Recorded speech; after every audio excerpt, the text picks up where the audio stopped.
So godi guys, karong adlaw guys, natay taoran og IP cam CCTV sa isa sa tuang mga kliyente. Og mao ni kamera atong itawd sa ilang balay guys. Ha ha ha ha. So tara guys, adto na ta, magtaon na ta CCTV. So guys, babaklay muna tayo dito. Ano muna tayo sa isang lining. Uy, ang sarap maligo kasi walang aga sa amin. Malapit na ang bahay nila ma'am at sir at dala-dala ko na ang mga gamit Utika, apispan pala to dati. Tag-anin ko to. Nasunugan to. Ayan guys, malapit na tayo sa bahay ni ma'am at sir. 10 kilometro lang ang nilakad ko. Guys, mabuta tayo sa ilang bahay. Ayan, nag-aandam na sila ng lagaraw. So, ang dami na natin ang atong itataid guys. Ito pala yung kamera. At saka ito yung katawag ng PS para kung may brown out, hindi mapapalong ang kamera. At dyan daw itataod ang kamera. At bungkagin na natin guys para mataod na sa bungbong.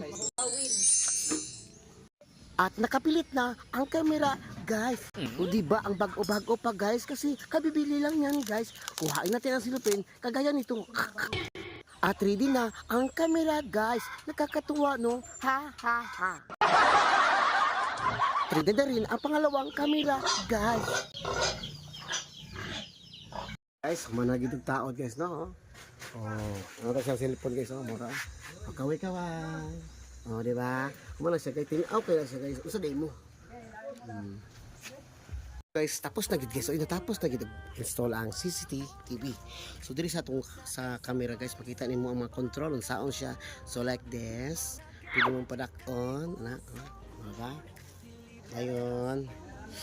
Pwede po nimo pagalawon o patiyok-tiyokon ang camera manually kung sa pagpindot aning mga arrow diri. So example na pindot. Diba? Pero sa gibuhat na ko diri ako lang gi-preset, nag-preset ta. Like that. So pag i-click ko ito, kung asang area ako nag-set, dito siya mobalik. Kung ipindot na ako nindi so diha nga area siya mobalik. So ipindot na ako nindi sa preset, so diha gyapon siya mobalik. And dito sa camera, pwedeng i-play mo siya sabay-sabay. Ayan. Playback na yan, real time. Tapos pag sa intercom naman, pwede tayong makipag-usap kung istorya ni like this. Hi guys, guys. Hello. Uy, tumubag ka. Naku, sige, basta, yun lang. High-tech na ang panahon karon, nindot na sabay-sabay.